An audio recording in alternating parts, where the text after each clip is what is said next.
ठाण्यातील राबोडी भागातील क्रांतीनगर परिसरातील निर्माणाधीन नाल्याच्या पाहणी दरम्यान राष्ट्रवादी शरद पवार पक्षाचे आमदार जितेंद्र आव्हाड आणि राष्ट्रवादी अजित पवार पक्षाचे ठाणे जिल्हा अध्यक्ष नजीब मुल्ला हे शनिवारी आमने सामने आले होते। यानंतर हे दोन्ही नेते एकमेकांकडे बघत पुढे निघून गेले। या दोन्ही पक्षांचे कार्यकर्ते आणि स्थानिक नागरिक येथे मोठ्या संख्येने उपस्थित होते। यामुळे येथे काही काळ तणावाचं वातावरण होतं। राबोडी भागातून मोठा नाला जातो आणि तो पुढे खाडीला मिळतो। या नाल्यात इंदिरानगर येथील डोंगर भागातून पाणी येतं। या नाल्यावर रस्ता तयार करण्याचं काम सुरू आहे।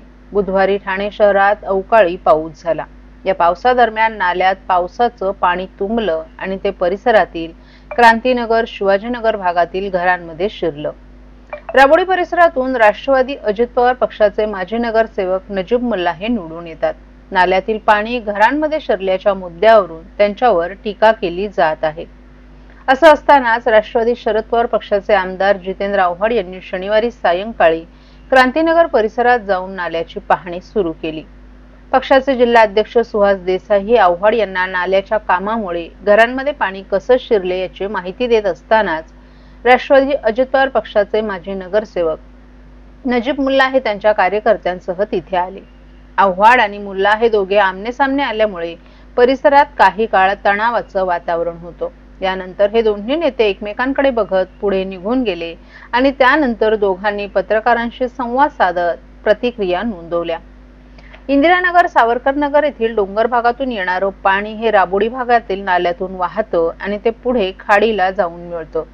अवकाळी पाऊस झाला हे सर्वांना मान्य आहे, परंतु राबोडी नाल्याच्या कामात अनेक त्रुटी आहेत। त्यामुळे नाल्यात अवकाळी पावसाचं पाणी तुंबून ते परिसरातील घरांमध्ये शिरून येथील नागरिकांचं नुकसान झालं। त्याची भरपाई पालिका देणार आहे का अशी विचारणा आमदार जितेंद्र आव्हाड यांनी केली। विकास सर्वांनाच हवा आहे, परंतु त्याचा मार्ग भ्रष्टाचाराच्या गटार रांगेतून जाणारा नसावा असं सांगत या नाल्याच्या कामाची चौकशी करा अशी मागणी त्यांनी केली। तर गेल्या 4 वर्षांपासून येथे नाल्याच्या निर्माणाचं काम सुरू आहे। दरवर्षी पावसाळ्यापूर्वी नाल्यातील माती काढण्यात येते, त्यामुळे घरांमध्ये पाणी शिरलं नव्हतं, परंतु यंदा नालेसफाईची कामं उशिरानं सुरू झाली आणि त्यात अवकाळी पाऊस झाला। यामुळे घरांमध्ये पाणी शिरलं ही वस्तुस्थिती आहे। त्याबाबत नागरिकांची दिलगिरीही त्यांनी व्यक्त केली। या नाल्याची रुंदी 3 मीटरनं वाढवण्याबरोबरच नाल्यावर रस्ता तयार करण्यात येत आहे। खाडीच्या मुखाशी नाल्याची खोली वाढवण्याबरोबरच फ्लड गेट बसवण्यात येणार आहे असं नजीब मुल्ला यांनी सांगितलं। तसंच नशिबानं निवडून आलेल्या आमदारांनी आम्हाला तांत्रिक गोष्टी शिकवू नयेत असा टोला मुल्ला यांनी आव्हाड यांना लगावला।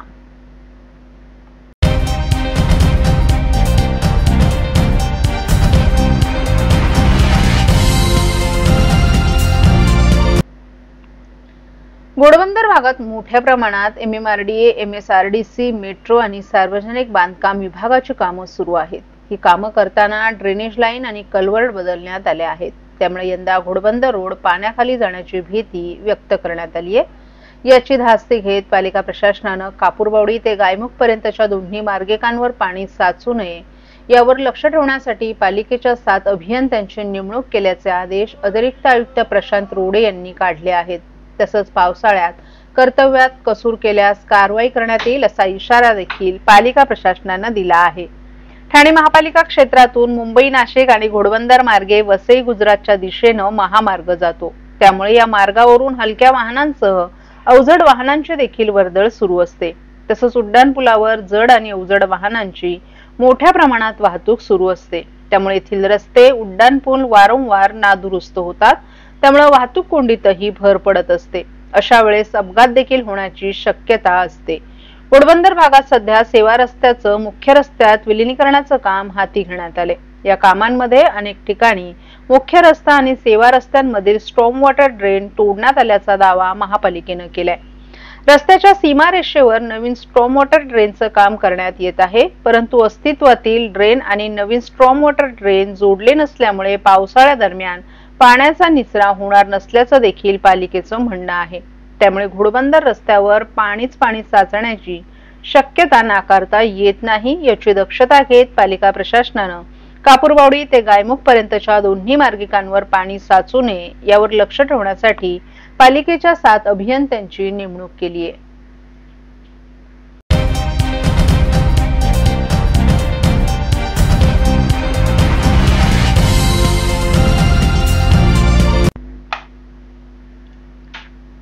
रापुडी येथील कार्यकर्ता जमील शेख याच्या हत्या प्रकरणात अटक केलेल्या मारेकरानं जाहीरपणे नाव घेतल्यानंतरही पोलीस कारवाई करत नाहीत. एवढंच काय, कोर्टाच्या आदेशानंतरही पोलीस मुख्य सूत्रधाराला अटक करत नाहीत. हा प्रकार म्हणजे पोलिसांकडूनच कायद्याची हत्या करण्यासारखा आहे, असा आरोप डॉक्टर जितेंद्र आव्हाड यांनी केलाय. काही वर्षांपूर्वी राबोडी येथील मनसेचे कार्यकर्ते जमील शेख यांची हत्या करण्यात आली होती. त्यांच्या मुलीला 10वीच्या परीक्षेत 90% गुण मिळवल्याबद्दल डॉक्टर जितेंद्र आव्हाड हे तिचे कौतुक करण्यासाठी जमीलच्या घरी गेले होते. यावेळी पत्रकारांच्या प्रश्नांना उत्तर देताना त्यांनी हे आरोप केलेत. डॉक्टर जितेंद्र आव्हाड यांनी जमीलच्या दोन्ही मुली प्रचंड हुशार असून पैशांअभावी त्यांच्या शिक्षणात खंड पडू नये यासाठी आपण आणि सुहास देसाई यांनी 10वी पास झालेल्या मुलींच्या पुढील शिक्षणाचा खर्च करण्याचं ठरवलं असल्याचं सांगितलं. मुख्य आरोपी नजमुल्ला यांना अटक झाली नाही असा त्यांना प्रश्न विचारला असता पोलिसांच्या चौकशीवरच आम्हाला विश्वास नाही. FIR मध्ये नाव नसताना ते आरोप पत्रातून गायब केलं जातं. असं नाव गायब करणं कायदाबाह्य आहे, म्हणून पोलिसांच्या चौकशीवर प्रश्नचिन्ह उभं राहत आहे. मारेकरी सुपारी देणाऱ्याचे नाव सांगत असतानाही पोलीस सूत्रधाराला अटक करत नाहीत. हे चौकशी अधिकारी आणि गुन्हेगारांची हातमिळवणी झाल्याचं द्योतक आहे. हे अधिकारी आणि आरोपी एकमेकांना भेटत होते. मोबाईल टॉवर लोकेशन तपासल्यावर हे स्पष्ट होईल, असंही जितेंद्र आव्हाड यांनी सांगितलं.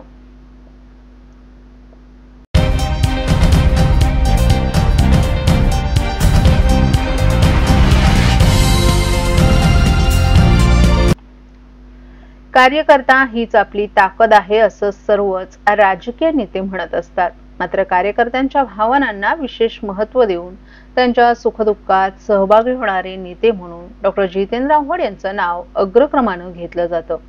त्याचाच प्रत्यय आज ठाणे महानगरपालिका मुख्यालयात आला. माता रमाई नगर तुर्फेपाडा ब्रह्मांड येथे राहणारा शिवाजी वाघमारे हा तरुण स्विगीमध्ये डिलिव्हरी बॉय म्हणून काम करत होता. नुकताच त्यानं रिक्षा घेतली. आज या रिक्षाची डिलिव्हरी मिळाल्यानंतर डॉक्टर जितेंद्र आव्हाड यांना आपली नवीन रिक्षा दाखवण्यासाठी तो ठाणे महानगरपालिकेजवळ आला होता. डॉक्टर जितेंद्र आव्हाड आपल्या गाडीतून उतरताच तो पुढे आला आणि आपण रिक्षा घेतली असं त्यानं सांगितलं. यावेळेस डॉक्टर जितेंद्र आव्हाड यांनी रिक्षाच्या ड्रायव्हर सीटवर बसून चक्क रिक्षा चालवली.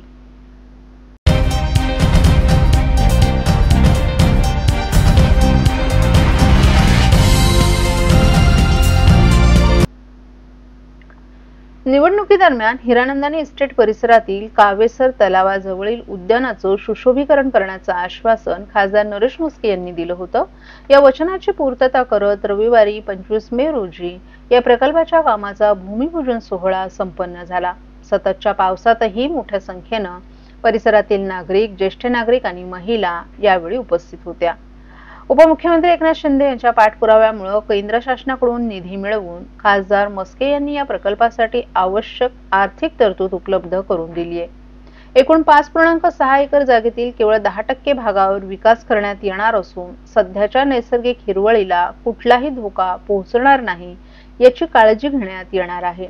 या प्रकल्पात खडकाळ आणि चिखलमय पायवाटेवर पदपथ तयार करण्यात येणार असून ज्येष्ठ नागरिकांना चालणं अधिक सुलभ होईल. योगा, झुंबा तसंच इतर सांस्कृतिक उपक्रमांसाठी खास जागा उपलब्ध करून दिली जाणार आहे.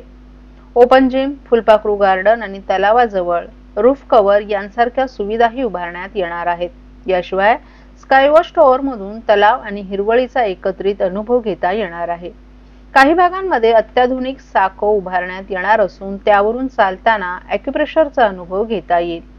या प्रकल्पासंदर्भात काही गैरसमज समाज माध्यमांवर पसरले होते. त्याचं स्पष्टीकरण खासदार म्हस्के यांनी मोठ्या स्क्रीनवर प्रकल्पाचं सविस्तर सादरीकरण केलं आहे. त्यांनी उपस्थित रहिवाशांशी संवाद साधत सर्व शंका दूर केल्या. परिणामी उपस्थित नागरिकांनी प्रकल्पाचं स्वागत करत समाधान व्यक्त केले. तसंच या कार्यक्रमात खासदार नरेश म्हस्के यांचा संसद रत्न पुरस्कार जाहीर झाल्याबद्दल आणि वचनपूर्ती केल्याबद्दल रहिवाशांच्या वतीनं सत्कार करण्यात आलाय.